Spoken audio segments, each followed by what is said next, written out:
Hey there, young man. See you a minute? Why, sure. Hey, Paul. It's all yours.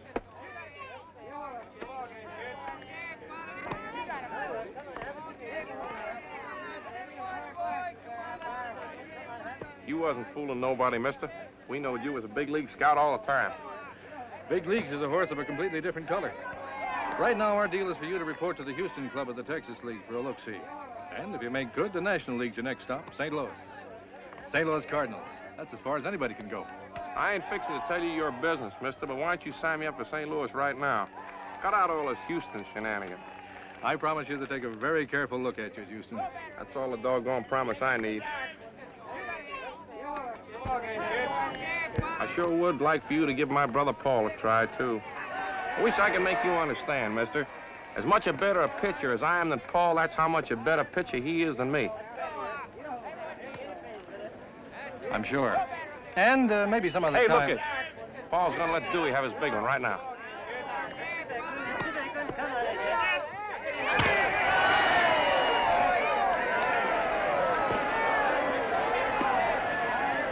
Was right careless of Paul. See you in Houston, Dean.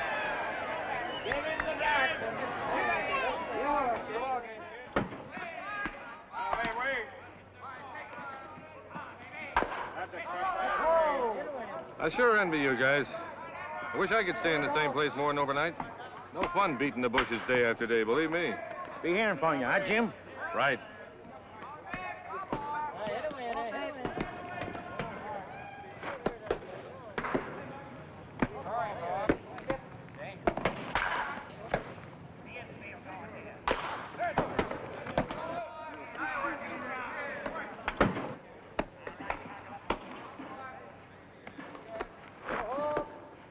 You know, if you'd follow through a mite faster with that shoulder, you'd get maybe twice as much steam back of that ball. A fella learned me that in Texarkana one time. Oh, Dean. How are you, Mr. Horst? You know, I've been aiming to say hello to you all morning, but they keep a fella so doggone busy around here. This guy you're teaching how to pitch. Ah, nice fella. All he did was lead the Texas League in pitching last year. And him without a fastball. What do you know? How they been treating you?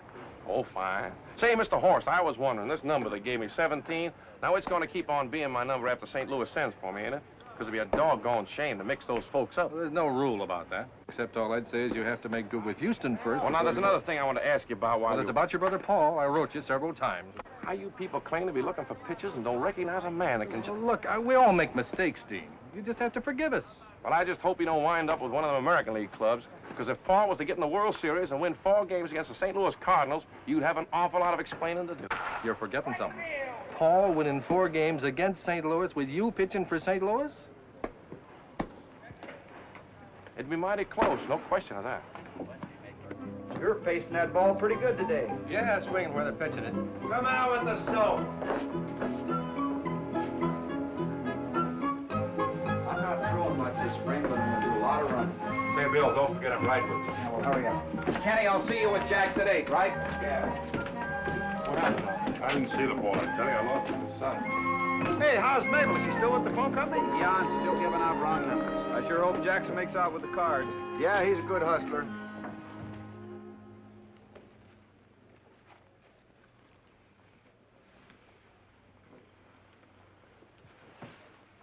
That there was my fastball. Now, why didn't nobody never tell me about them mirrors before? I beg your pardon? Well, I can really see what he looks like when he's working. Most times that's all he needs with fastball. Will that be all, sir? Everything to the same address? Haberdashery and shoes and Sucker suit? missed that one a foot. Could I have your name, Mr. Dean. Jerome Herman Dean.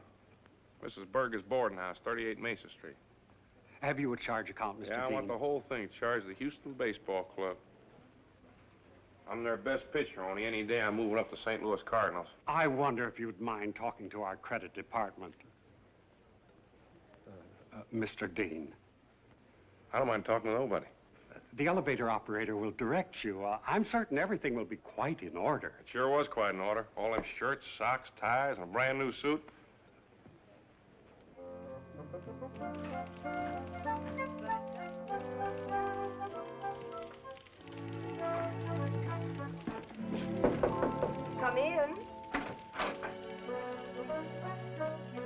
Come right in, Mr. Dean.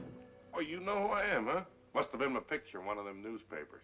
Mr. Voorhees of the men's department called a few minutes ago. Your request is slightly irregular, Well, I'll be irregular in a couple of days, don't you worry. Yeah, they made them breeches a little low, ain't they? Normally, we require written authorization since the charge isn't your own. But because you're in such a hurry for the merchandise, I've put in a call for Mr. Monroe, the manager of the club, for his approval. Excuse me, ma'am, but ain't you pretty young to be a credit manager? It's the custom of this office, Mr. Dean, for the credit manager to ask the questions and the customer to... But just this once, for your information, I'm not the credit manager. Mr. Gallagher, the regular credit manager, is on his vacation, and I'm taking his place until... Okay, so now we know Mr. Gallagher's name, and you know mine, Jerome Herman Dean. What's yours? Pat Nash. Well, that's nice. Pat. Patricia. My parents were sort of hoping for a boy, I think. They sure got a wrong number. Hello? Oh, yes, Mr. Monroe. This is the Houston Emporium. I have a Jerome Herman Dean in my office, and he claims he's a pitcher with Not claims, is a pitcher. He's purchased merchandise here in the amount of $137.64 and asks that it be charged to the club. Well, thank you very much. Certainly. He wants to talk to you. I figured you wouldn't watch a star pitcher running around here looking like some freak or scarecrow or something, so I... You know you're 2 hours late? You know I just had to walk a half a mile and climb 2 flights of stairs to okay that trousseau you're buying? Huh? Oh, I don't mind okaying the money. You figure to be around here for a couple of weeks anyway until the hitters start getting back in the groove. Now get right over here, do you hear me? Mr. Monroe sure was mad. No fooling. Well, that seems to take care of your business, Mr. Dean. I'll okay the charge and let Mr. If it wasn't for that, I'd ask you to have lunch with me. But I reckon I better beat it back. Why don't me and you have supper together tonight? Because I have another engagement, for one reason. Did you have it before I asked you? Look, lady, a fella can't turn around in this town without seeing signs saying, Houston welcomes you. Anything Houston can do to make you happy, and there ain't no such thing as a stranger in Houston. You gonna make a sucker out of Houston? You're making it very personal. Look, lady, I got her. I don't know no other person in this whole town. I just got me a brand new suit, new shirt, new tie, socks, shoes. Well, I'm brand new all over. You want to know something, Mr. Dean? You gonna have supper with me? I was just going to say that it's a good thing you're not an international swindler just spending a couple of hours in Houston between trains.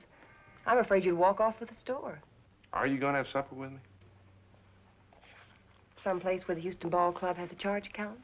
I'm glad you reminded me. I'll ask Mr. Monroe, I'll tell him this afternoon. 7 o'clock? I haven't said... And you ain't gonna get no chance to neither. I'll be there at 7. 1 minute, Mr. Dean. Don't you even want to know the address?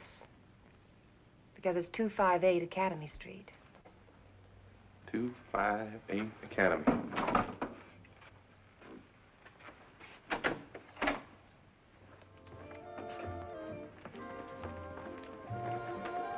Mr. Monroe said I should come here.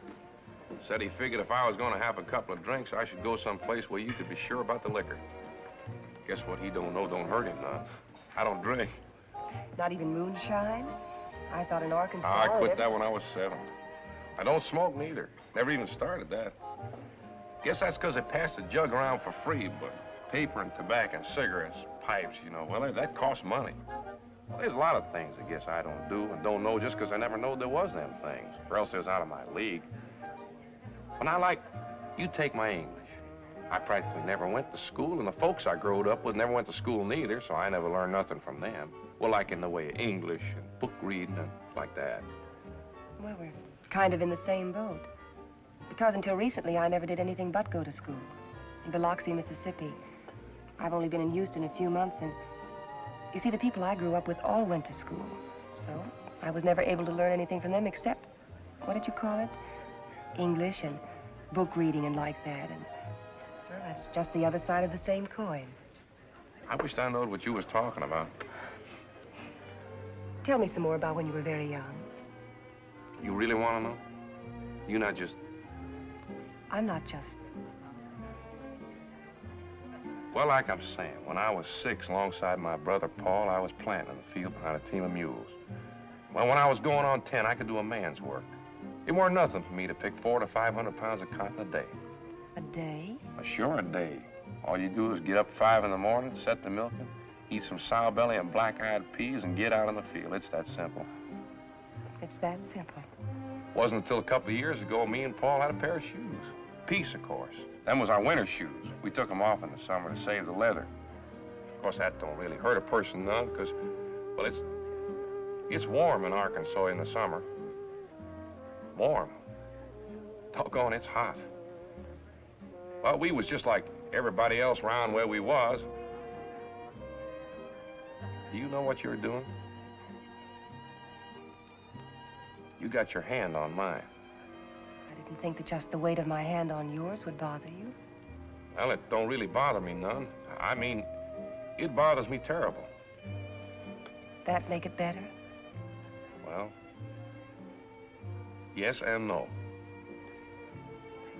I think you'd better take me home, Jerome. I have a big day's work ahead of me tomorrow. Whatever you say. And I don't have to see no credit manager here neither. Mr. Monroe, he called before I come. You might be missing something. She might be very cute. Nope, because I asked. He's 64 years old, bald as a billiard ball, and got store teeth.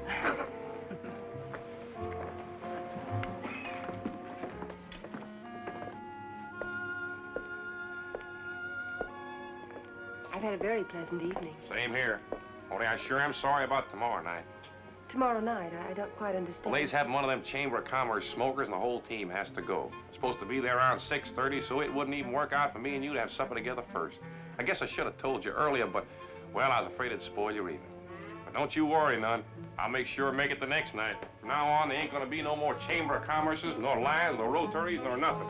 Me and you is having supper together every night. Ball player ain't no slave.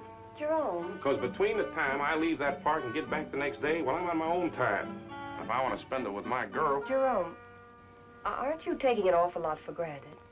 No, ma'am, because in any other line of work, it's none of the boss's business what a fella does from the time he quits till that whistle blows again in the morning. It would never occur to you, would It certainly would not. I get paid for pitching, not for no Chamber of Commerce smokers. And like I told you, I don't even smoke. Good night, Jerome. Good night.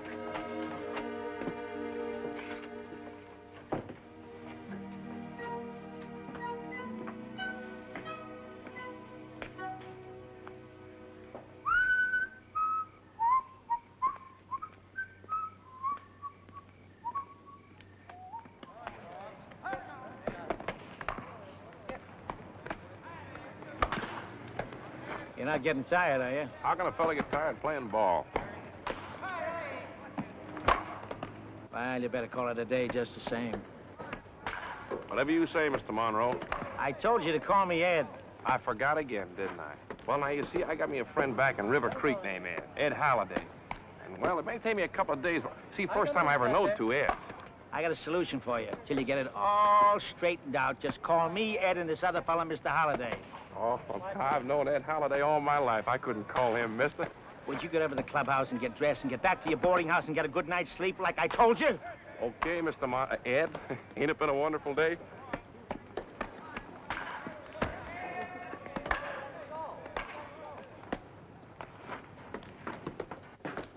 Night, Pat. Good night. Hi, Pat.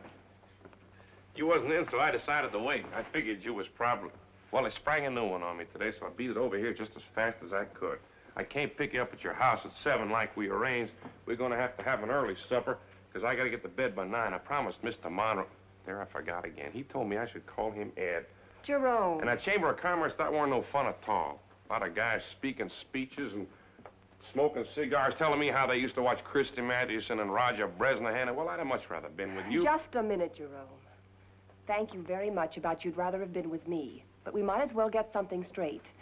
You just said that we arranged for you to pick me up at my house at 7. But we didn't arrange. You arranged. You also arranged we would have supper last night. And it was only because the Chamber of Commerce... Well, I have something to say about whom I have supper with and when. Well, now, I told you nobody never learned me no manners. I guess I've been kind of unpolite. So I'm asking you right now. Why don't me and you have supper together tonight? Only it's got to be someplace right around here, because I got to get back to Mrs. Berger's and hit the hay early. Well, thank you very much, but I have another appointment for supper. You haven't. now I'm real disappointed. But if you promised some girlfriend you was going to eat with her, well, I guess there's nothing I can do about it. Only you got to be out the ballpark tomorrow. You see, that's why I got to get to bed early. We're playing an exhibition game against them Chicago White Sox, and I'm pitching. Starting pitcher. Mr. Monroe, Ed, he talked like he was doing me a favor when he told me about it. Pitching against the Chicago White Sox? Well, that's pretty important, isn't it? Ed says. He keeps telling me it ain't usually to start nobody in a game against a big league club what ain't only been up as little a while as I've been, but on account I'm in better shape. Well, I'll murder them White Sox. Now, you and your girlfriend is going to see... Wait a minute. You eating supper with a fella tonight? Going steady with this guy? That isn't any of your business, is it? You are or you ain't? I are and I ain't. Does that answer your question? And I've got to go home now, if you don't mind. Well, I'll walk you over the bus. This fella, you known him a long time? You can walk me over the bus if you'd like, but we won't discuss this fellow anymore. If you don't mind, Jerome. Okay. And I really will be at the game tomorrow. And I'm sure I'll be very proud of you. Win or lose? Lose? You know something, Pat? You got a doggone good sense of humor.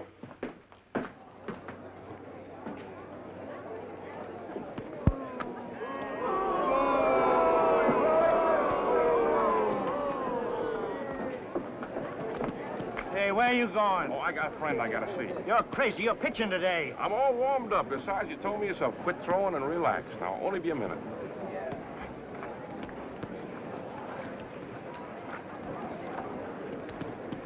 Jerome. Hi, Pat.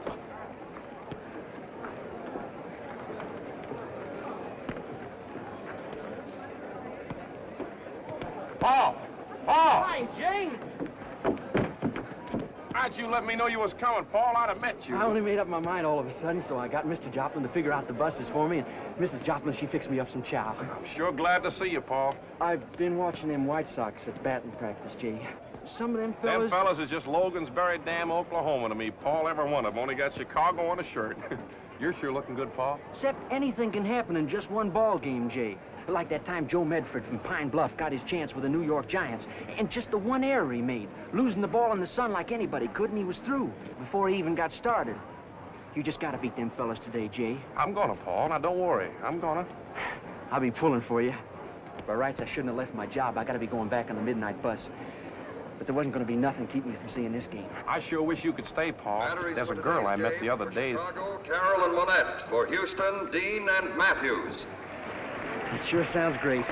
For Houston, Dean and Matthews. Come on, Paul. The Houston Buffs are now taking the field. This is my brother, Paul. This is the girl I was talking to you about. Hello. Mr. Bishop, Mr. Jerome Dean. How do you do? And Mr. Paul Dean. Mr. Bishop. How do you do? I'm Patricia Nash. Glad to know you. I thought maybe it'd be more sociable and Paul wouldn't be so lonely if he was to sit with you. Won't you sit down? Thank you. Hey, Dean! What's going on here? I'm sorry, Mr. Ed, but I just got word my brother Paul was here. This here is Paul. Why don't you get yourself a mitt and go on out the bullpen and let Paul show you what he's got? He's got a lot of stuff, Paul has. Get out there and pitch. Oh, thanks for bringing me my glove, Ed. Pleased to meet you, Ed. Mr. Monroe. Come on, let's get this thing started. Hold your horses, Buff. You strike out quick enough. He's amazing, your friend Dean. Ain't you Tommy Alexander, the one that tell me kills a high, fast ball inside? Come on, pusher, throw the ball. Because that's just what I'm throwing you, mister. High, fast, and inside. Just to keep the both of us honest. Steve, right?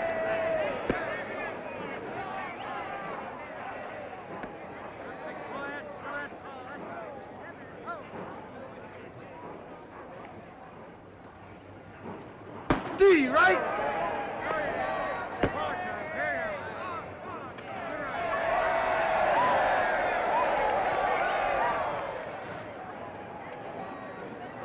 Got a pretty safe lead now, I'd say. 3-0 and just 2 more men to get out. He's pitching good, but he ain't out of the woods yet. D, right?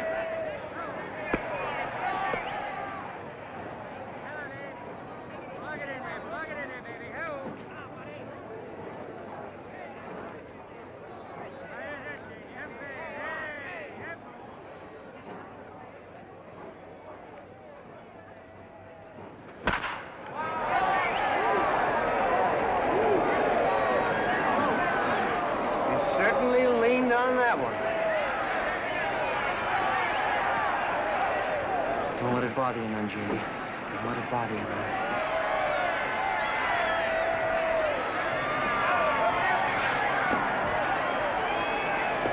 All right, knock this dizzy kid out of the box, Joe. He'll fold like an acorn eve. Take a good cut of that, Joe. Let's drive this busher dizzy. In there, keep firing. Laugh him, Jeff. He's dizzy, that's what he is, dizzy. Yeah, you'll be back at the pool room in a week, dizzy. It's a little too rough for you, huh? We're just gonna have to show him who's dizzy. Dizzy. Atta boy, let's get busy on dizzy.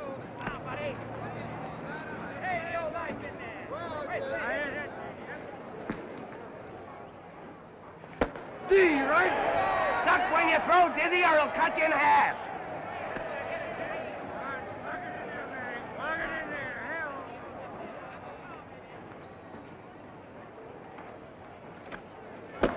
D, right?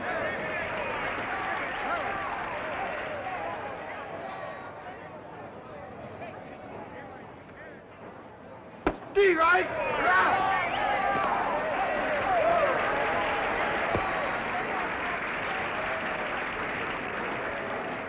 Come on, Busher. Play ball. What's the matter, Mr. Manager? Just a minute ago, you was calling me dizzy. Don't you love me no more? Play ball. There's a hitter up there. What hitter? Don't tell me you quit, too, just 'cause there's two out. Why'd you keep calling me dizzy? Plug it in there, baby. Help.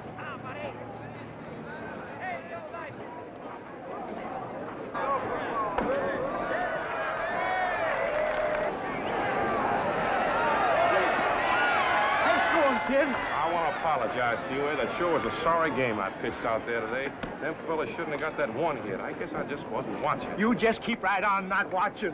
Say, would you mind telling me again about that shoulder disc? Sure, I'm loose anytime. Of course, didn't use it myself in the game today. Never needed it. You done great, Jay. Thanks, Paul. Congratulations, Mr. Dean. Thanks. I was in Dallas the other day, and down there they tell me they may prove to be pretty tough on you fellas this year. They got some new players. I don't figure to be around this league long enough to know, Mr. Bishop. Figure to be with the St. Louis Cardinals in just a couple of weeks. Oh, well, nice to have seen you. Let's Nice go, to Pat. see you. Congratulations again, Jerome. Thanks, Pat. Goodbye, Paul. Bye. Come on, Paul. Paul. Oh, glad I met you, Miss Nash. You too, Mr. Bishop. All right.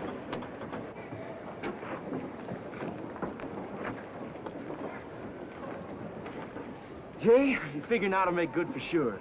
Except for that one pitch, you throwed a perfect game. Paul, that's the most wonderful girl you'll ever meet if you live forever. She is pretty and polite. Ain't she polite?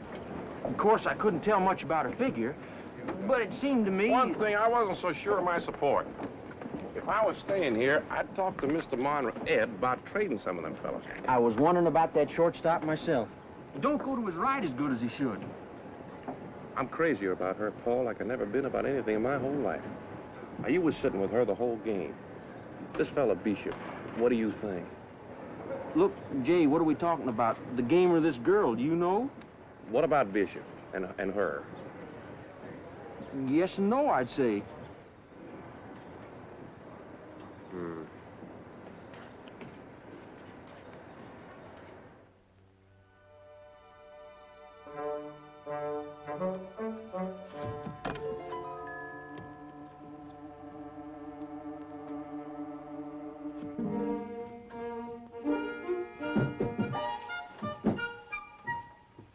Jerome, what do you think you're doing? You got any idea how hard it is to get the length of a ladder here in Houston? One fella started to call the police. You stay right where you are. You must be crazy. I am. About you. But you know that, didn't you? And you asked me what did I think I was doing here, didn't you? Well, I'll tell you. I come here to get you to elope. Elope? Yeah, I wouldn't be in no such hurry, except that I'm a little worried about that fella Bishop. You don't love him, I know that. You do? Yeah, 'cause me and Paul talked it over and we decided. But if you keep on seeing him and not seeing me, well, and especially if the Cardinals send for me, well, that would mean I'd have to live in St. Louis, and, well, he'd be right here in Houston. Well, that's mostly what me and Paul talked about all evening. I love her, I said, and I'd like for her to marry me. Well, will you? You stay right where you are. Answer a person's question, won't you? Will you marry me? Tonight? Tonight. No. Tomorrow morning? No. Tomorrow afternoon? Tomorrow afternoon? I never make dates that far ahead. Look, Pat, I aim to be polite and friendly because I love you. But I'm going to give me an answer. Jerome Herman Dean.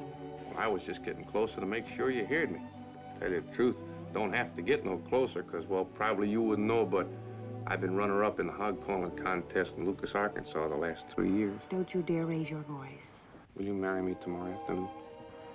Well, I don't know.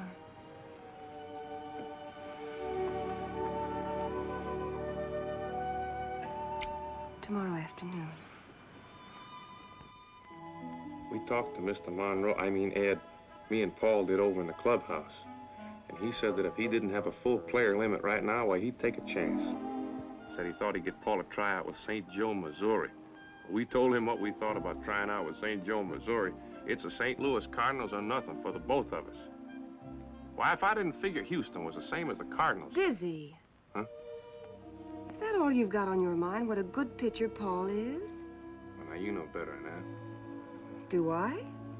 Well, I know what you're wanting me to say. How much I love you, how terrible I love you. Well, I do love you. Just that much and just that terrible. And you know what?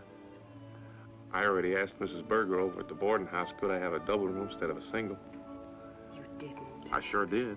Because when Paul says a thing's going to happen, it happens. Ain't this just the most wonderful day ever was? Jerome, if the wedding chapel's on Market Street, aren't you going in the wrong direction? But I got to stop by the ballpark a minute. There's something that... Well, it's a surprise for you.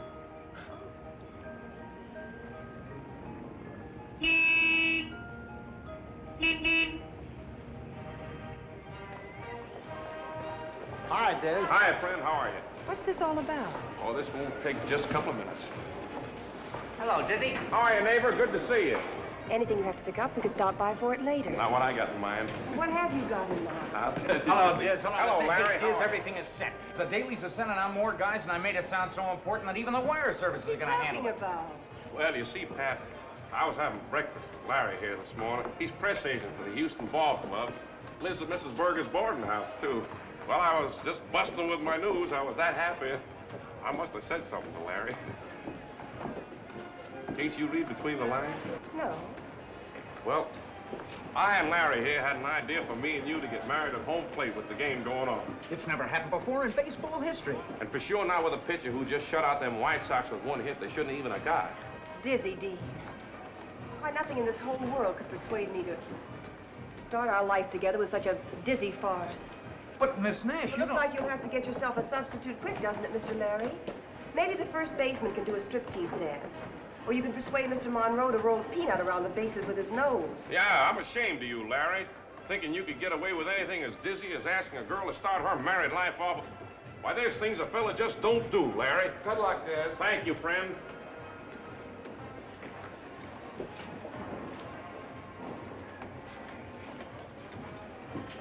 Sure hate to disappoint all them fans.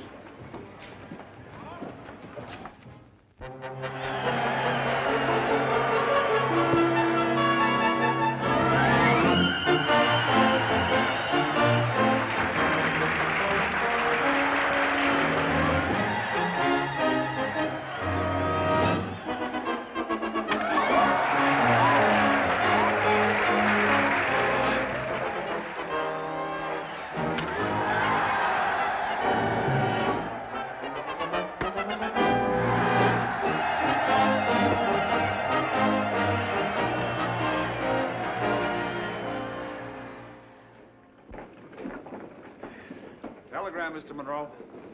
You pitched a great game, Diz. Yeah, I did, didn't I? Sign here, sir. It finally come, huh? Hot dog. Hey, wait a minute. We have redeposited your check for your instruction. Give me that. Well, now, I thought sure that was from the St. Louis Cardinals. I'll let you know as soon as they send for you, if they do. Can you figure them Cardinals? They need me bad. You'd think they'd have sense enough to send a fellow down here. Traffic. Conley, I'll bet you anything that St. Louis has been hollering on Ed to send me along, but he keeps it to himself. This is no time to be clowning around with Conley. How can an outfielder make 3 errors in 1 inning? I already got me most strikeouts for 10 consecutive games, and I'd have pitched me a shutout today if it hadn't been for them 3 errors that... Mighty classy haircut you got there, Conley. Where'd you get it?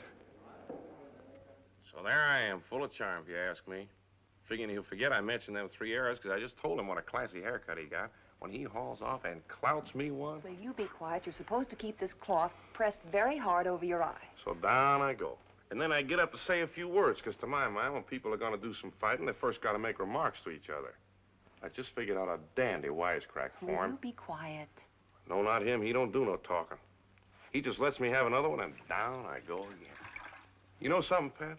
Me and him never did get to talking, and I never got so tired of getting knocked down in my whole life. Old dear sure lost that one. Oh, hey, that's cold. Not cold enough. Look Hey, how cold that is.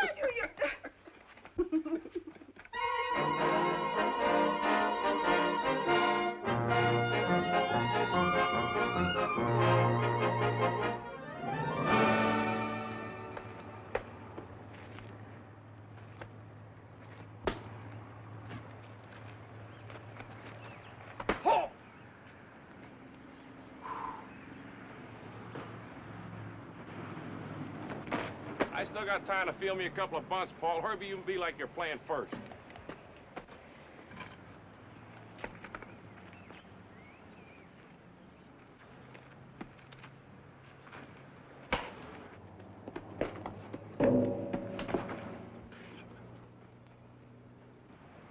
Hiya, Pat. You told me when you left this morning the fish stopped biting at 4 o'clock. Well, it's nearly 6. Yeah, well, I was coming right home, but me and Paul and Herbie, we thought we'd have us a little game of catch for a minute or two. Well, I got a whole creel full. Trout. Nice fat ones. It was all my fault. I brought the ball and bat. Jay, he specially ordered me not to. And you just happened to bring along a couple of gloves, I suppose. Sometimes you get a little cold of sitting in the fishing, but you can always get warm just throwing a ball around. And I thought... Well, I guess I might as well face it. I'm married to a Huckleberry Finn.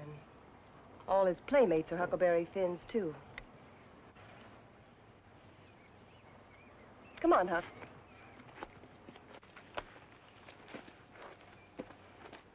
You gotta work tomorrow, huh? And a good thing, too, I think, Jay. She's mad. Oh, no, she couldn't be mad on me and you, never, Paul. She knows she comes first with us. And baseball. Oh, of course, baseball. Wait a minute, Pat.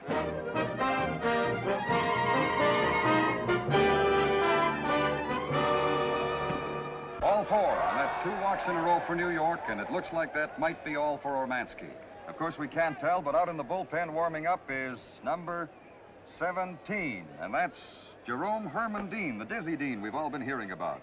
So maybe this will be the day the St. Louis fans will get their first look at Mr. Dean. He's certainly a most colorful character to break into baseball in a long time. That's without question. But except for that one exhibition game against the White Sox in Houston, he's never shown what he can do against major league competition. And there have been a lot of morning glories that have come and gone. Because whoever relieves Ormansky, he's certainly in a tough spot with the score 3-2 in favor of St. Louis and the Giants with men on first and second and only 1 out. So if it's Dizzy Dean, there'll be a real chance now to see if he really pitches as well as he talks, or if he just... That's right, they're taking the ball away from Ormansky, and here comes Dean in from the bullpen. Your attention, please. Dean, number 17, now pitching for St. Louis.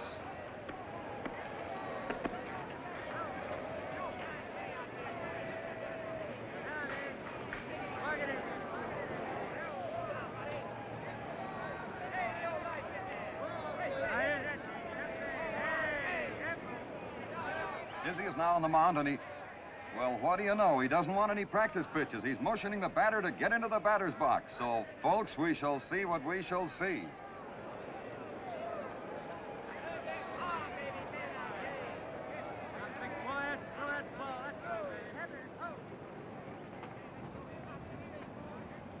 Here comes the pitch. Olson swings, and it's a sharp single to center, right over Weaver's head. Weatherby is being held at third, and Jones has gone into second, standing up.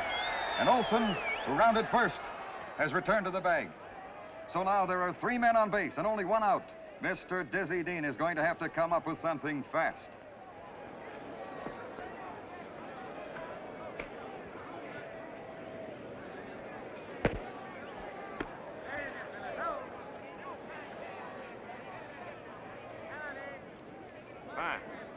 Hi. Dizzy's calling time. Wants to talk it over with the catcher.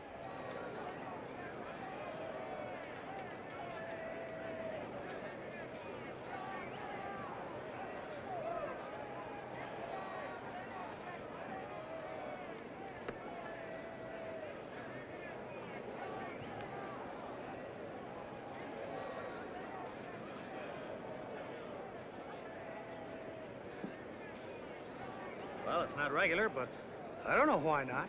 Billy.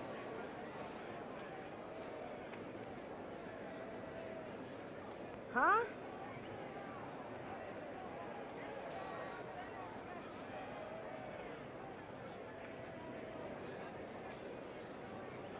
Dizzy said for you not to worry, Mrs. Dean. The ball just slumped. Slumped. Thanks, Billy.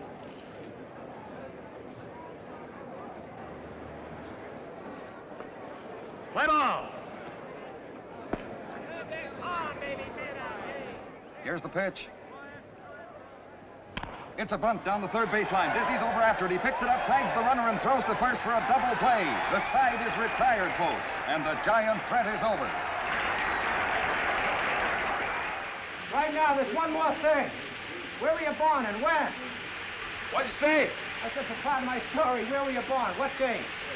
Holdenville, Oklahoma, August the 22nd, 1911.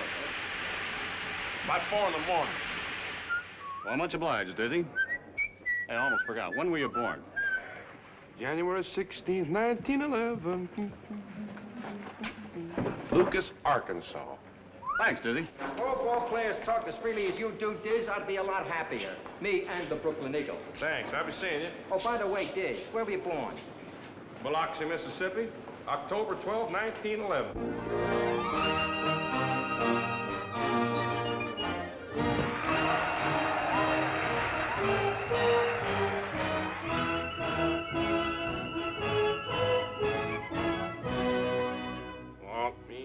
A new cut road, I seen a terrapin and a toad. Every time the toad he jump, old terrapin hid behind a stump. Hold my mule while I dance Josie ho. Hello, supervisor. This here is Dizzy Dean. Well, now you're kidding. You mean you really well, never mind. Look, I've been to bat with 3 operators, and it seems to me I ain't been unreasonable. No, I don't want you to string no telephone line out into no cotton field. I maybe had me an idea like something like that before, but I give it up. Now, what I want now is for you to get hold of Ed Halliday. He's in charge of your River Creek branch, and well, that'll be fine. I'll be right there awaiting. Thank you very much. What now? She says they ain't been paying me no mind anyhow. They've been trying to get hold of Ed Halliday, only his office has been closed for lunch. But as soon as he gets back...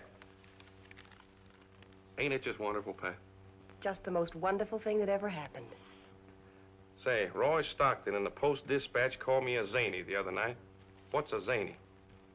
A zany is a pitcher that was born in Lucas, Arkansas, January 16th, 1911, and in Holdenville, Oklahoma, August 22nd, 1911, and Biloxi, Mississippi, October 12th, 1911.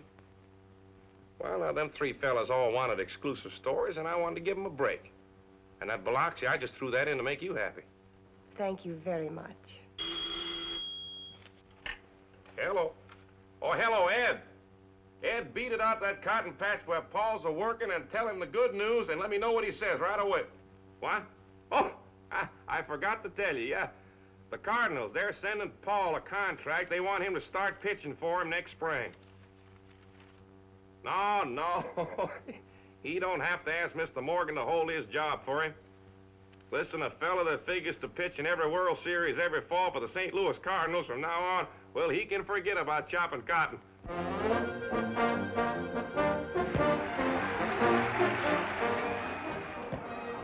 see, these are yours two right here. Lady, you take that one, then you won't get bumped with people going up and down. You sit right there, so get a good view of the pitcher's mound right from here. You're some guy, Diz. Hey, Paul, don't give that box 311 to nobody. Keep saving it for a friend of Mr. Ricky's. Right. Right. Here you are, sir, right here.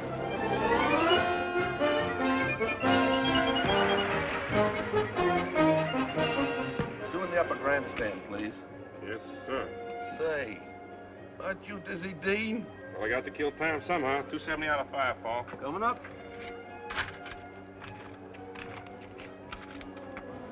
Thank you. There you are, sir. You two Deans, the guy gets his money's worth before he even gets in the grandstand. Nice fellow.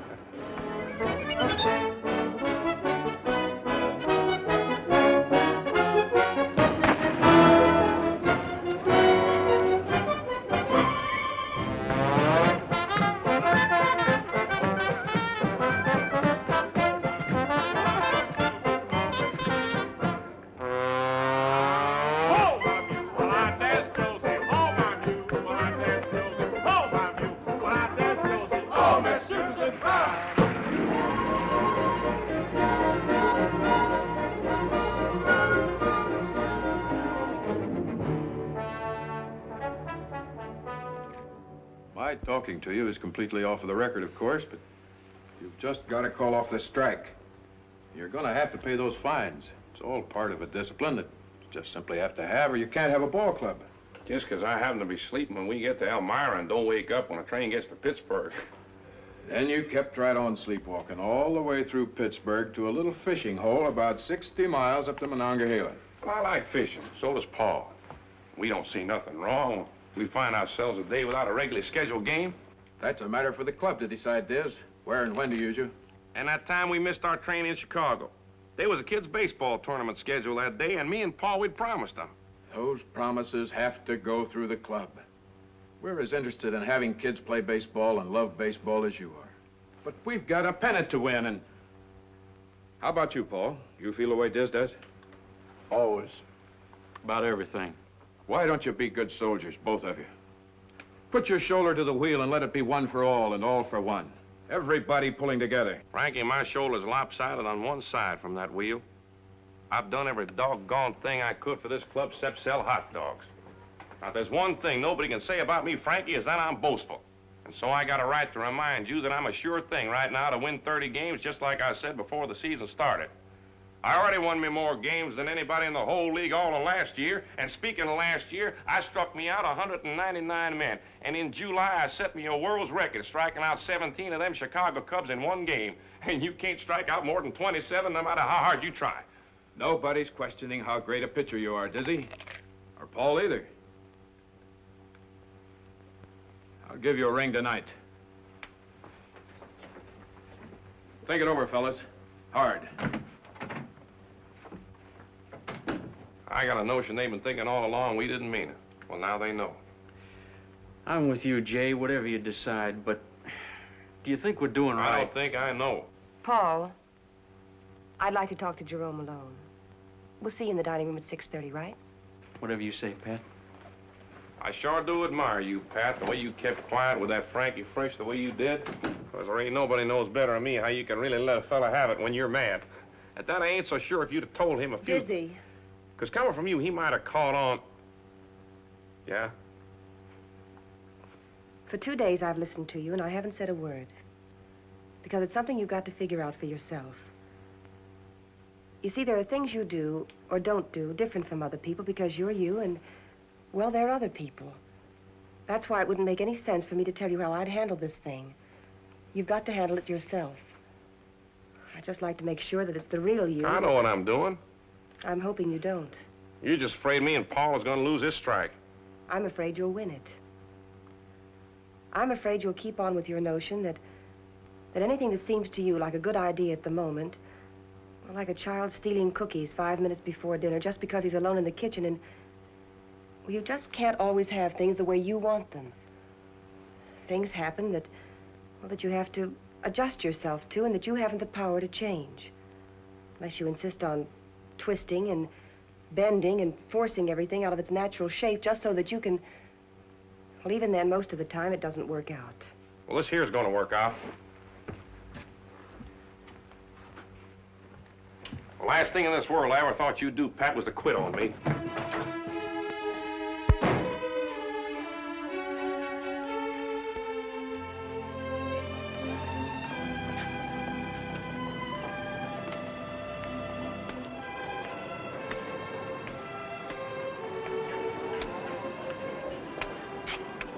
Well, thanks. Thanks again. Say, aren't you Dizzy Dean? Yeah, I'm Diz. Only most people don't recognize me without the uniform. I don't think I've missed a home game you pitched since you've been with the Cardinals. It is quite some fancy doodads you got in there. Well, you see, I've had to make certain adjustments. I was lucky enough to be able to afford these gadgets. Of course, I haven't been able to lick getting in and out of the car completely yet, but I will. Sure must be tough. Not as tough as pitching to Bill Terry, I'll bet. Well, I only get him 4 or 5 times a season. Well, I do get in and out of this thing a little oftener than that every day. Hey, I ain't doing nothing this afternoon. Why don't I drive around with you? We could chew the fat. And you can help me in and out, you mean, don't you? I'd be delighted. Thanks.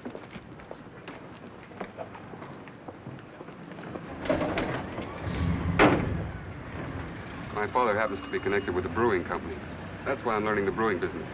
You work things out that way? I ought to be a sharecropper. What am I lying about? I ought to be a sharecropper. I can't tell you how much I admire people who do it the hard way. You kidding? You must have had it tougher than anybody I know. Not at all. I just had to face facts, that's all.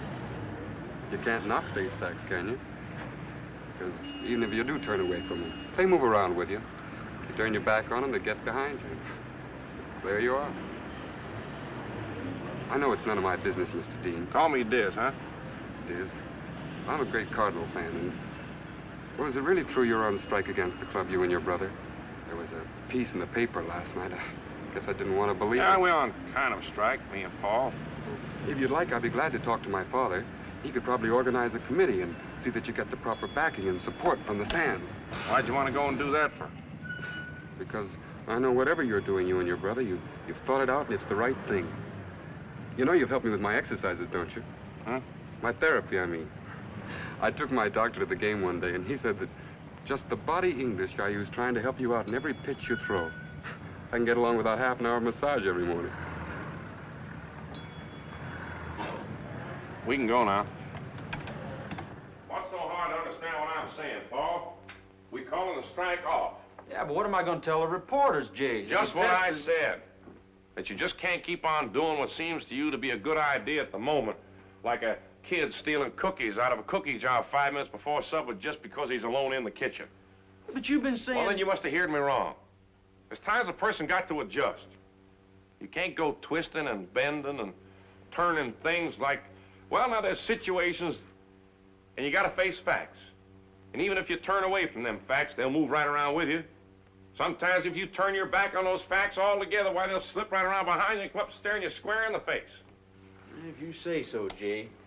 Only we should just tell me in plain words how we stand. We're striking or we ain't striking. I figure to go against Pittsburgh tomorrow and you Thursday. Now, that's 2 more games we win.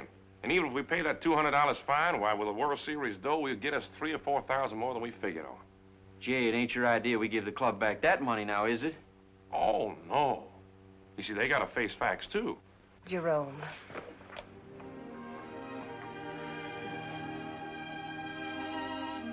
I tell you what, Paul.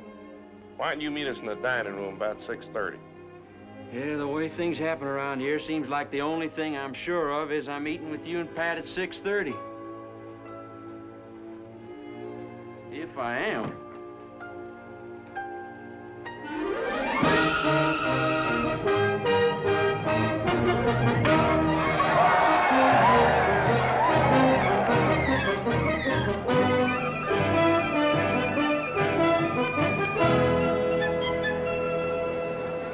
And so we go into the last inning of the last game of this year's World Series, folks, with St. Louis ahead 11-0.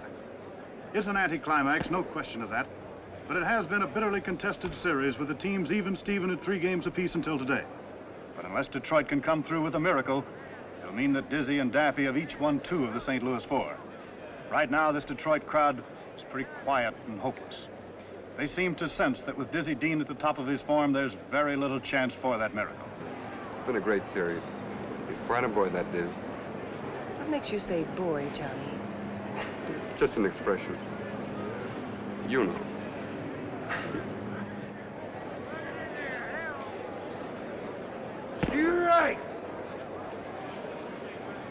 Time. Dizzy's called for time. The catcher's going out to meet it. I still don't understand. What do they say to each other, the pitcher and the catcher? Some kind of strategy. Sometimes they're afraid the other team is stealing their signals. So you know that double-barrel shotgun you said your uncle wanted to sell? I was wondering if you could get him to ship it to me in Lucas, Arkansas. I could let him know in 24 hours, do I like it or don't I? I was afraid you might get dressed and beat out of the locker room after the game before I get a chance to talk to you. Sure, Diz.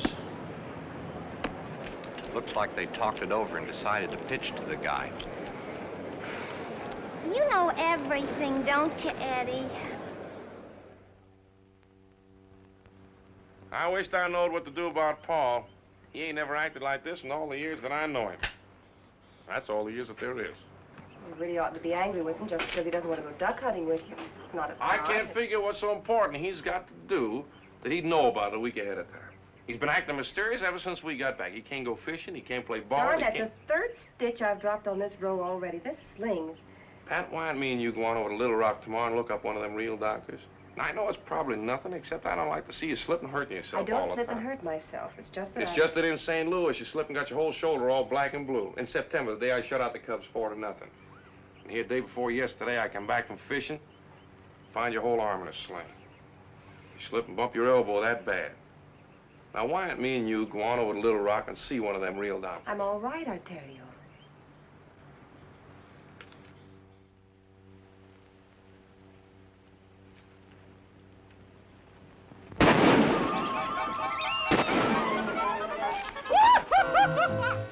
Hi, Jay. Where's your shotgun? I ain't got none. But I heard you and I seen that duck drop.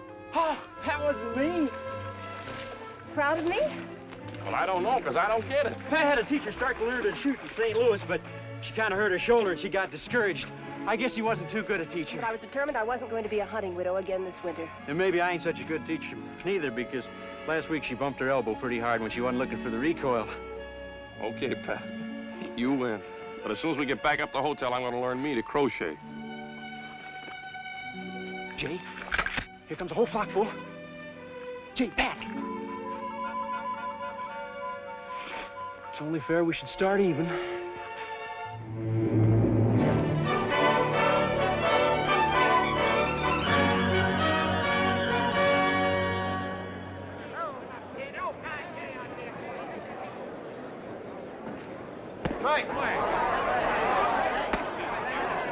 There's 2 away with nobody on, and it's 2 balls and 2 strikes on Evans.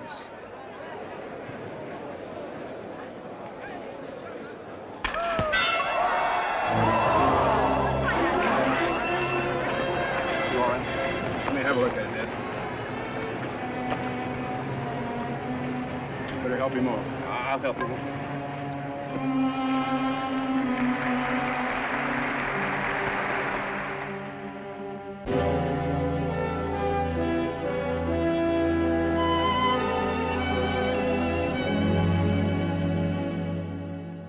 The club thinks I'll be spending the day with my arm in one of them diathermy machines. But the doctor says the machine might maybe bring in enough static to interfere with listening on the radio to the All-Star game, so that's out. Tell the truth, I think I'll take me my radio and drive to that little pool above Martin's Landing. You know where I mean, where the creek hits them rocks from all directions at once, and you get a feeling there's probably some trout hanging around don't even know yet fishing is legal in Missouri. What kind of fly do you imagine he's using for those trout? I ain't so sure I liked it better when you didn't know nothing about fishing. The club leaving me behind this trip east to give my arm a rest has also given me a good chance to do a little thinking. And the way I figure now, if my arm don't get better pretty quick, I'm going to get out of baseball and see if I can't buy in on that sawmill back in Russellville. So please give my love to Pat.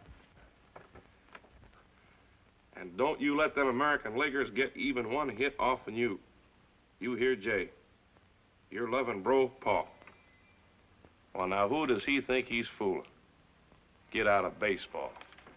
Fellow what can remember being out there pitching himself a game every couple of days, he can't forget about baseball. There are other things when the time comes. Buying in on a sawmill in Russellville? Fella pitched a no-hit game against Brooklyn. Well, Paul ain't gonna never learn from me I'm on to him. He wants to pretend he don't mind. I'll keep on pretending I don't mind he don't mind.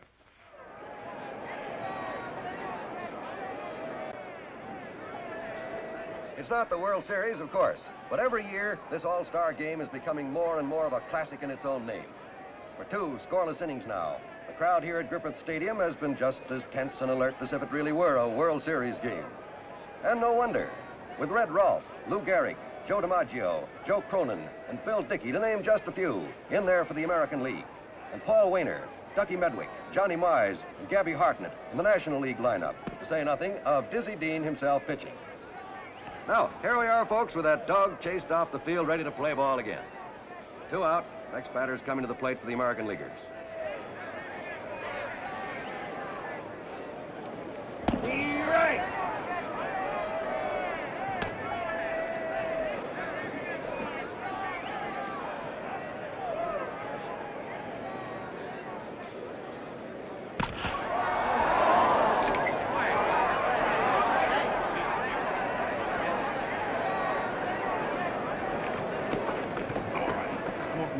Sorry, Diz. You hadn't even ought to hit it. It was all my fault. You all right, Diz? Yeah, I'm all right. Come on, let's carry him off. You ain't carrying nobody off. I'm finishing this inning. But Diz. I'm finishing this inning.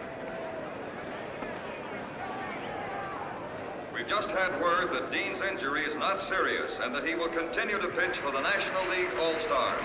He's indestructible.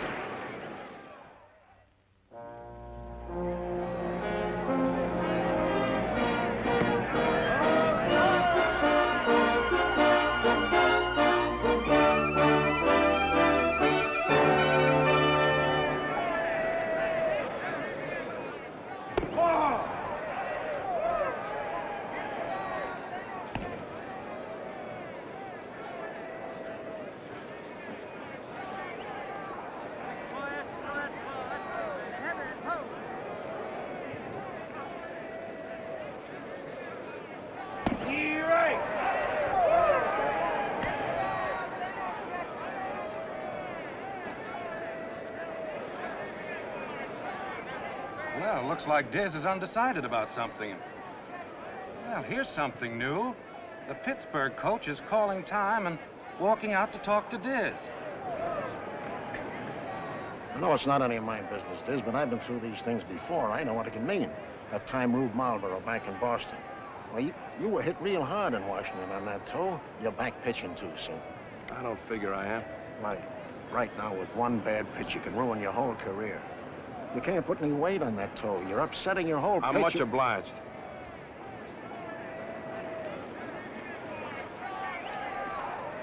Play ball.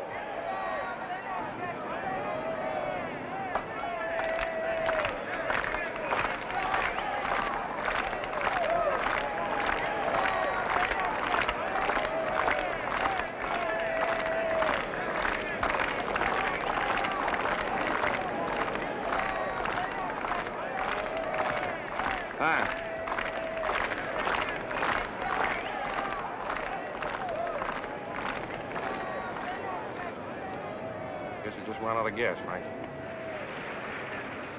Technically, it's an inflamed deltoid muscle, a stretched and inflamed back muscle, and superdeltoid bursitis, aggravated by a spreading sinus condition. Prognosis doubtful. All right, what does all that mean? It means that we don't know whether your arm will respond to treatment or not. The chances are that it won't. Enough to suit your professional purposes. What do you recommend, Doc? Rest and physiotherapy. As you know, Mr. Frisch, there's a great deal we don't understand when a pitcher's arm goes. I get it. He just can't pitch no more. Well, I'm going to pitch. And I'm going to pitch just as long as I can put on a uniform. You promised you wouldn't get excited. I promised I'd listen quiet. You people talk a little more sense around here and tell me what I could do so I could keep on pitching like I always been. But you can't expect me to stand here and take it when you tell me my arm is gone, because it ain't gone. Jerome will do everything we can.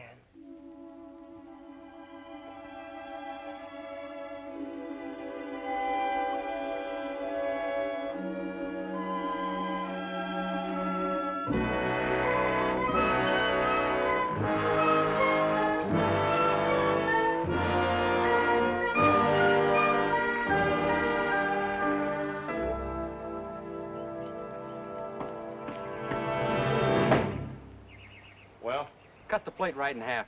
I seen where it went. Now tell me, what do you think? Throw me back the ball.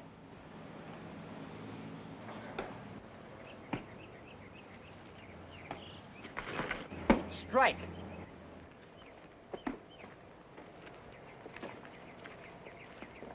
Not so hot, huh? But you can't get around facts. Chicago Cubs ain't paid St. Louis $185,000 for nothing. You'll see. I sure hope so, Jay. But you've been reading yourself where maybe St. Louis seen a chance to get out from under. Chicago figures you'll be a drawing card for them just long enough to make it worth their while. Because, Jay, you got all the control you ever had. More. And somehow you're smarter about what you throw, it seems to me. But your fastball, anything that needs following through.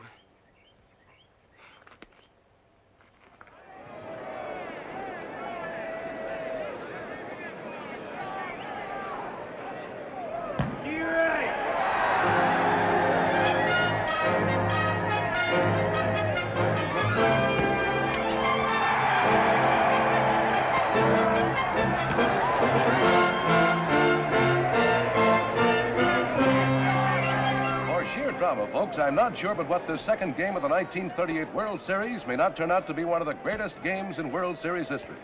For here we are at the top half of the fourth inning, and Chicago's leading the Yankees 3-2. And Dizzy Dean, with nothing but a glove and a prayer. That's all he's got left. Except he's Dizzy Dean, setting those Yankees down like the Dizzy Dean he used to be. Crosetti, Roth, Henrik, DiMaggio, Gehrig, and Dickey. You'd have a mighty tough time right now persuading them he's not the old Dizzy Dean.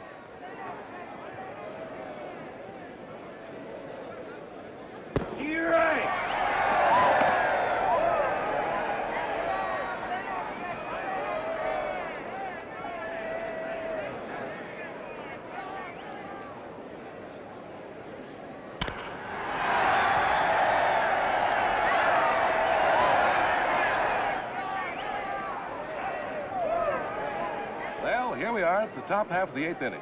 Gordon on first, 2 out, Frankie Crosetti at the plate. Just imagine, Dizzy Dean, the old master, has only 4 more men to put out to win himself a ball game from the New York Yankees.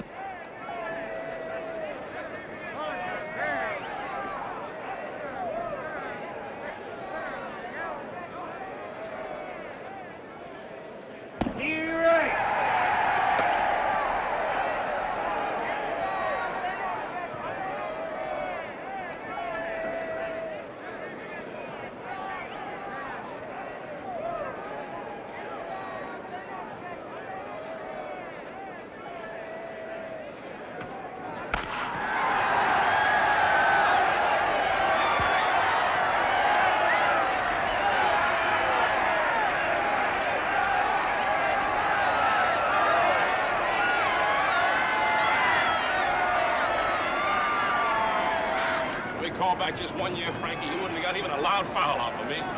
1 year, that's all. Nice going, Frankie. You're right, Des.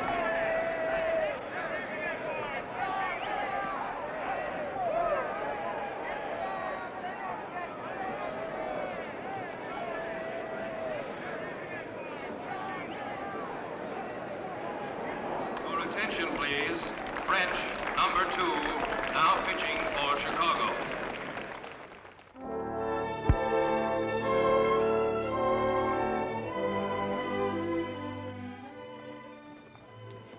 Feels a little strange, don't it, Diz? Back in the old Texas League? Well, now, why don't you come right out and ask me? Does it bother me none to be back here in the minor leagues for a spell? Well, I'll tell you, Freddie, not the least little bit. A couple of months of this good hot Tulsa sunshine, I'll be going right back to Cubs.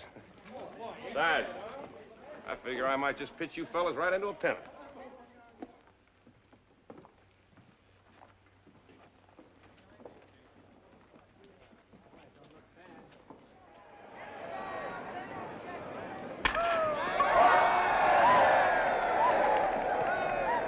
Marty. A couple of warm-up pitches is all I need.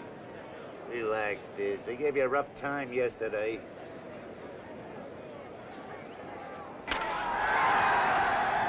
Dennis.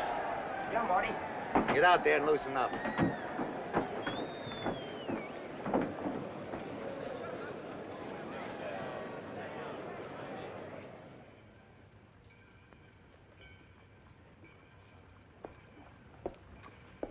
never fails. You allow yourself plenty of time, and the train's late.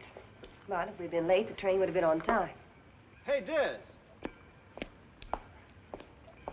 Hi, Mrs. Dean. Hi, Jack. I tried to catch you at the hotel, but you'd already checked out. Say, what are your plans? I mean, after you get back to St. Louis.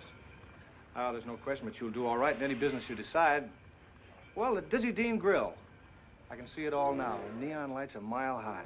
I ain't opening no Dizzy Dean Grill, and I ain't deciding on no business. Oh, look. I'm just doing a job.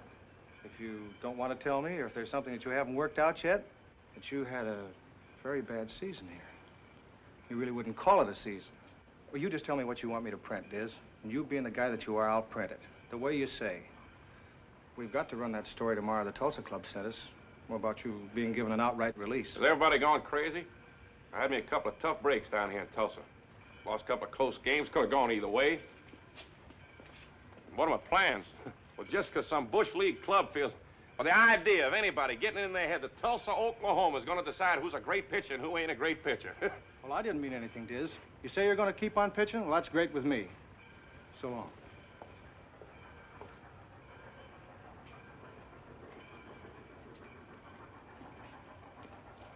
Hi.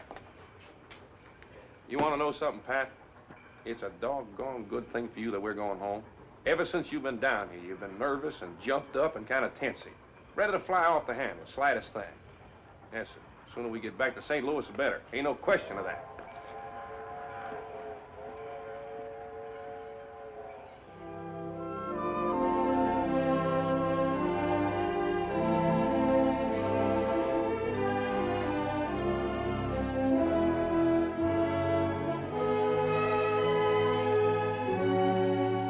You'd think it over.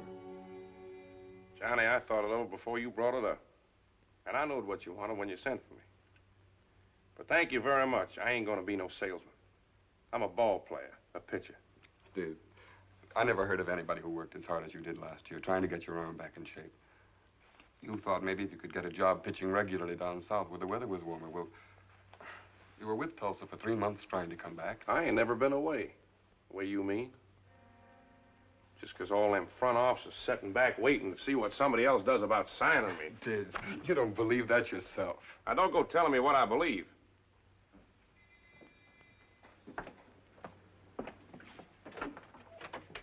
And don't ever forget, I'm still Dizzy Dean.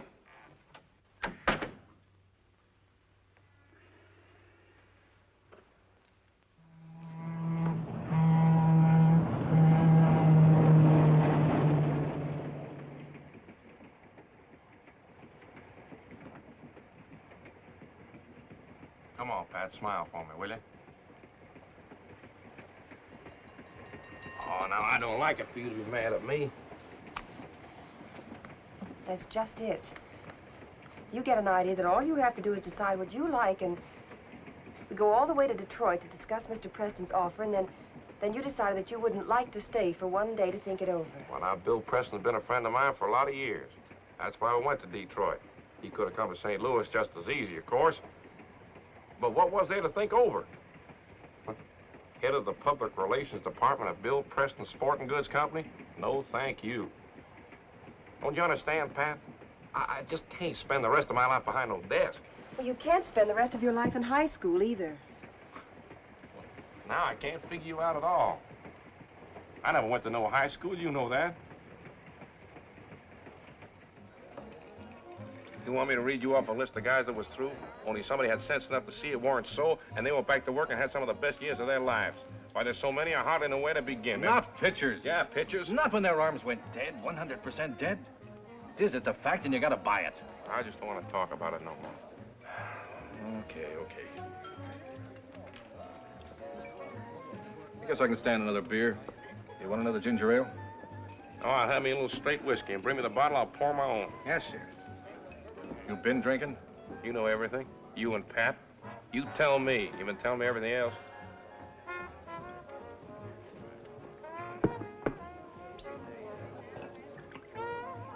You're not gonna throw that down your throat. I'm getting tired of being told what I am gonna do and what I ain't gonna do.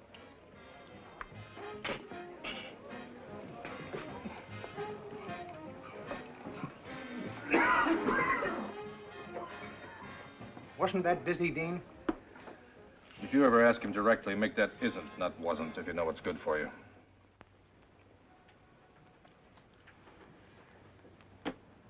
I call. I got me 2 pair, aces up. No good, 3 10s. You can't win them all, but you do figure to win one now and again. You gotta be in every pot, Diz. That ain't smart. Could be. Guess you'll have to advance me a stack, Louis. Sorry, Dizzy. Oh, what's the matter? My credit no good? Forget it. Well, now, wait a minute. I got a right to win my money back. Deal the cards, will you, Harry? I've been playing here with you fellas, lost quite a bit of money last couple of weeks. How do I know this ain't a crooked game? Get out of here. Now, wait a minute, Lou. You're getting just too big for your britches. I don't let nobody brush me off. I'm Dizzy Dean. Yeah, you're Dizzy Dean. You're a has-been. When are you gonna wise to yourself?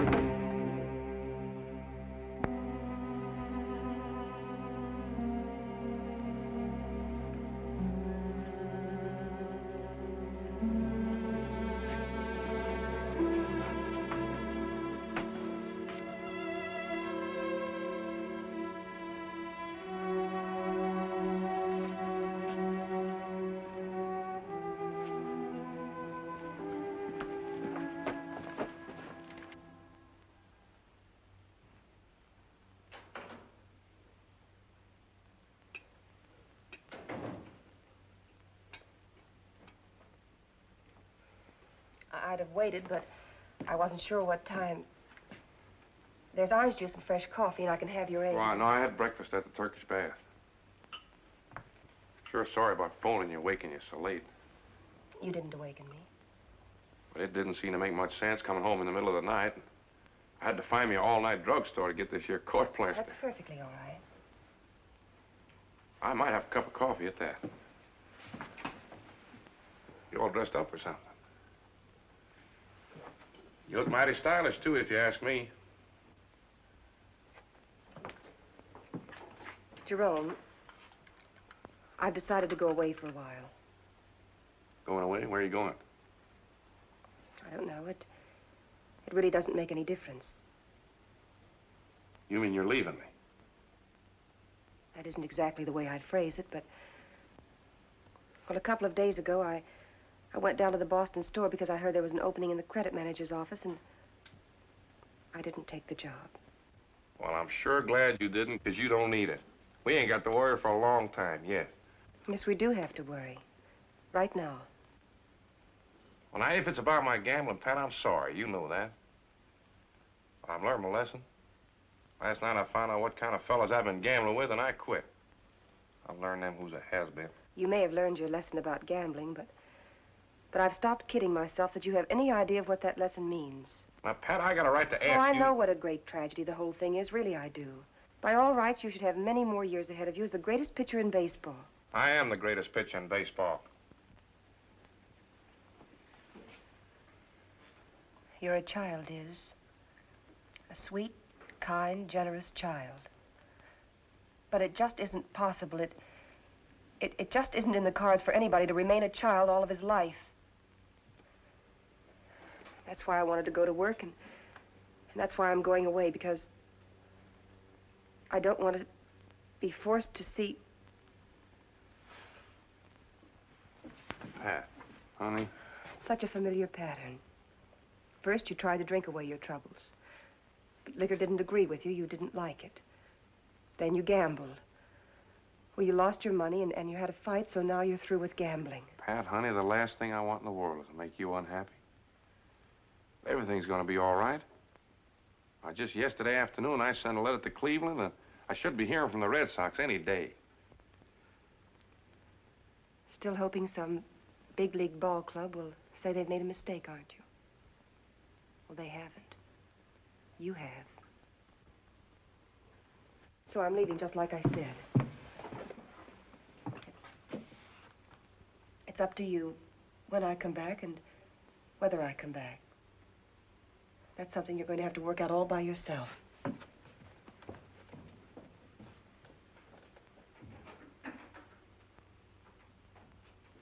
Annie is talking to Walsh, and I guess he's going to let him stay in the game.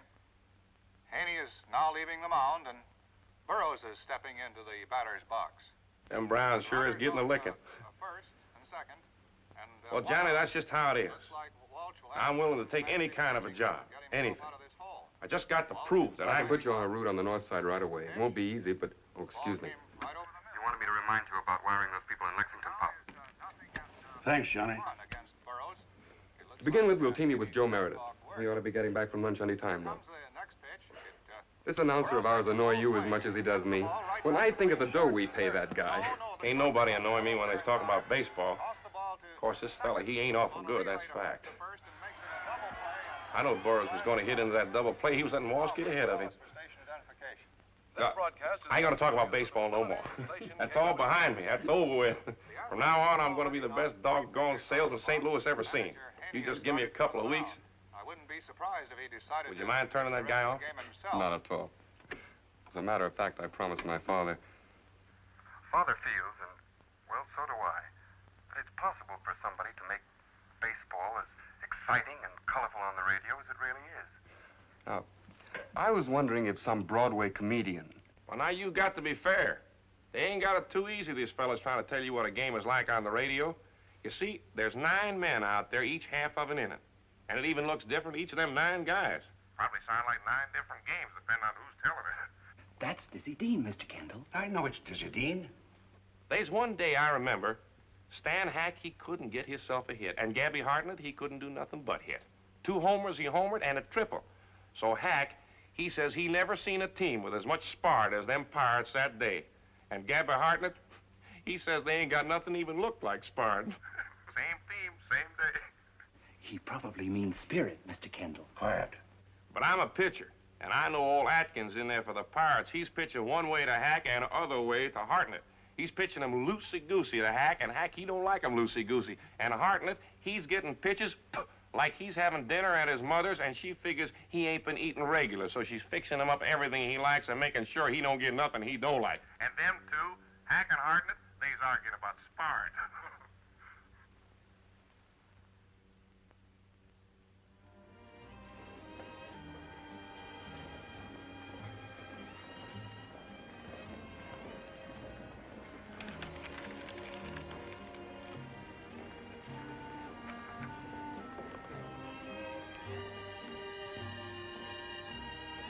Go back, Jeff, and tell the sheriff Dirty Jim and his gang are headed for the Rio Grande. I aim to head them off at the Big Pass. You're not...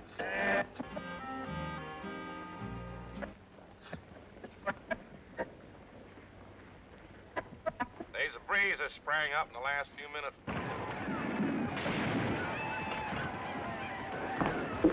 Excuse me. And it looks like the left-handy hitters is going to have it going for them.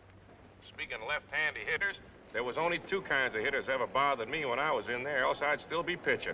And that was left-handy hitters and right-handy hitters. They both of them can be mighty troublesome to a pitcher. And there they go off with the pitch, running like hens eloping. Looks like a hit and run. Only Georgie McQuinn, he only caught part of the ball, and it was the wrong part. And there it goes, ricketing off the dugout fence for a foul, and the runners are going back to their respectable bases. And so it's McQuinn still up at bat for the Brownies. Georgie always reminds me in that batter's box like I remind myself of me when I was pitching. Very confidential at all times. Last time Georgie got on base, he might have scored on Hefner's single if he'd have slud, but he didn't, and he was out by a heifer step. Well, what do you know? Georgie swung and slapped the breeze. Chances are now they'll give him something not too good, unless they figure that's what he's figuring. But then, he might be figuring they're figuring that's what he's figuring. So if they start figuring that he's figuring that they're figuring that's what he's figuring... Folks, it's a shame, but Georgie just struck out. And so that's the end of the Browns rally. And come to think of it, the end of the ball game. And come to think of it, the end of me for today, excepting for my summing up. Well, it was a great game, with everybody giving it everything they had. And you can't do no more than that, and you never should do no less. And for them that wasn't listening in earlier, I'm going to make it a point tomorrow of repeating my receipt for Ozark rabbit stew. That's for you ladies what ain't catched on to the fine points of baseball as yet, technologically speaking.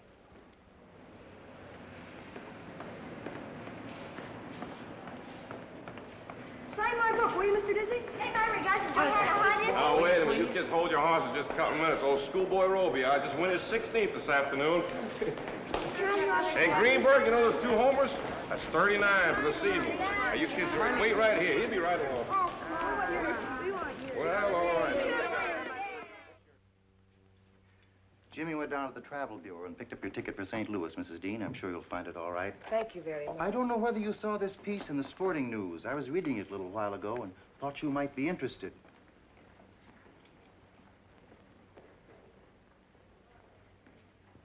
According to an official spokesman.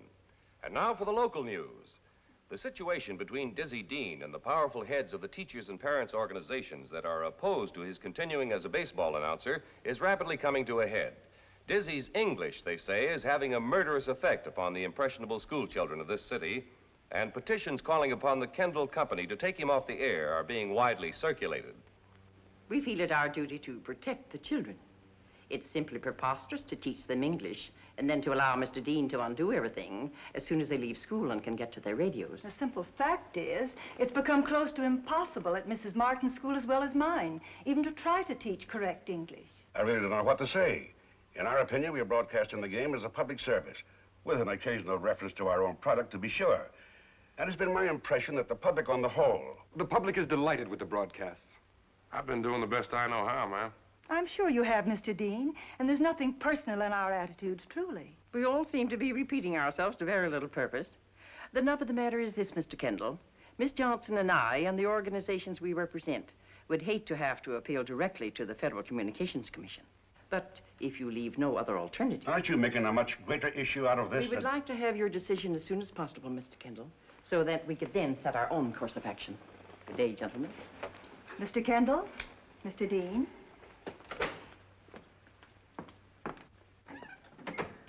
There's no sense in fooling ourselves. We're in a tough spot. They can make a lot of trouble for us.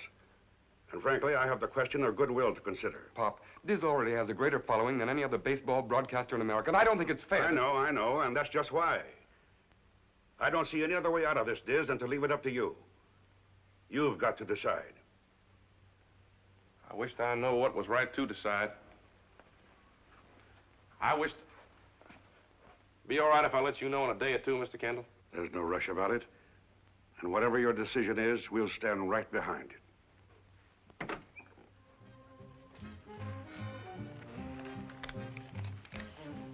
Al. Coming right up, Diz. You ain't having another one of them colas. You listen on the radio, don't you, Al? Well, now,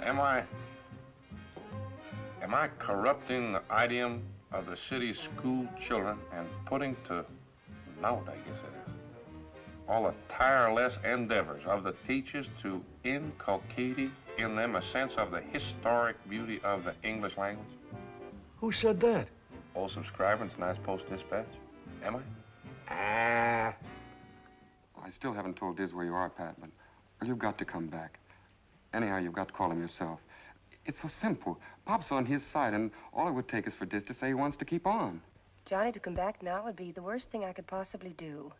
I simply can't talk to him now unless I want to undo everything. You see, the only decision that'll be worthwhile at all will be the one that he thinks out, and... Well, I'm so obliged for your call, Johnny. Truly I am. Goodbye. And that's how it is, Betty. So what do you think? Well, frankly, Dizzy, I've been worried since I first read about it.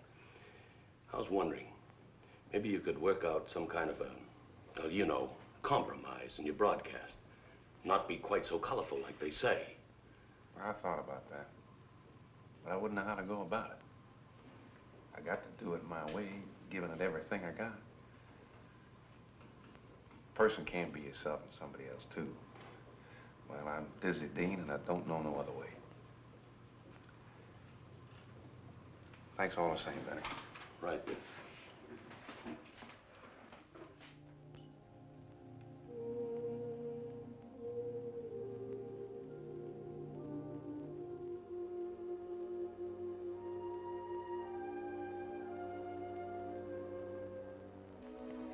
Dizzy will be right back, as always, to sum up the highlights of the game for you. We've had enough evidence through your letters and telephone calls that this is really one of the high spots of the day for you. So I'll make my message very brief. This broadcast is coming to you through the facilities of station KWK. Folks, I'm going to pass my summing up for today, if you don't mind, because I've made up my mind that this is my last broadcast, and I'd like to use the time to clear up a couple of things, especially to any of you kids that might be listening in. There's been some teachers saying that I've been learning bad English to the kids of St. Louis. Me, I never thought I was doing nothing except telling how a ball game was happening play by play. Well, now it turns out that I'm setting you kids a bad example in the way I talk. Well, get this straight. It ain't smart to talk the way I talk, and I wouldn't talk the way I talk if I could talk any other way. But I never had no education. But you're getting one, and so the thing to do is for you to talk educated. No question of that. Because education is the best thing in the world. I wish that I had more of it. Well, I wish that I had any of it. But you see, I had to quit school in the 3rd grade and get out chopping cotton for a living. But that was just the breaks of the game as far as I was concerned. Believe me, I'd like to have kept on with this job. But if it's true I'm hurting you kids, well, I'm tickled to go. Because I never wanted to hurt nobody. And so, there you are. Only there's one thing I'd like for you to remember. That is, every time you're up at bat, give it everything you got. And be sure to tag all the bases all the time. And now, this is Dizzy Dean signing off for the last time. So long.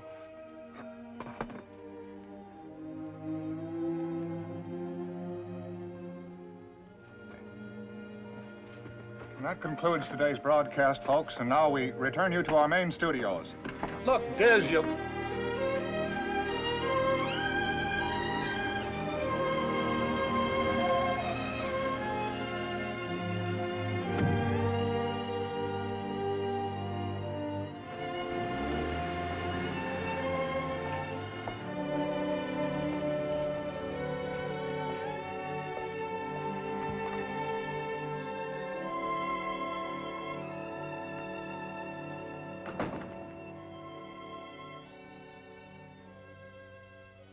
Jerome?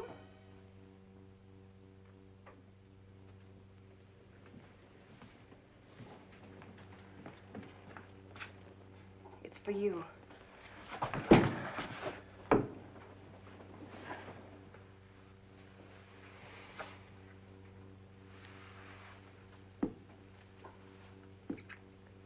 It's for you.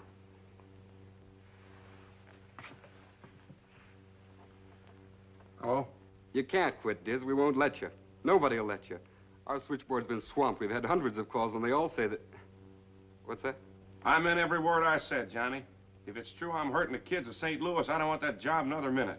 And this is something you can't decide and your pa can't decide. And nobody can't decide except me. Of course, anytime. You're wonderful, darling. I'm so proud of you. Pat, I missed you something terrible. Well, if that's Johnny calling back, I'm going to make it real plain to him this time. Hello. Mr. Dean, this is Miss Johnson. Our entire committee heard your farewell broadcast this afternoon. We discussed the issue at great length, and after due deliberation, we decided to... What she wants to say, Mr. Dean, is that we're ashamed of ourselves. We'll keep teaching the children English, and you keep on learning them baseball. Okay, Dizzy? Okay, Miss Martin, thank you a lot. That was that principal from East St. Louis that's been after me. The one I should keep on broadcasting.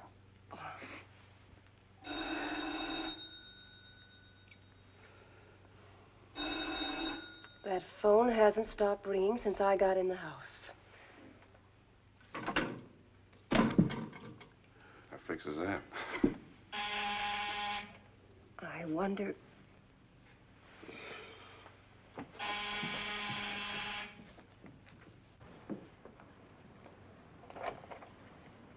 Hi, Miss Dean. Hello, Roscoe. We didn't know you were back. We were wondering, you see.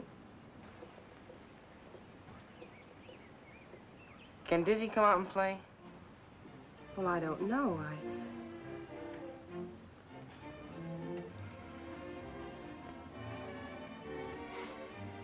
Out with you.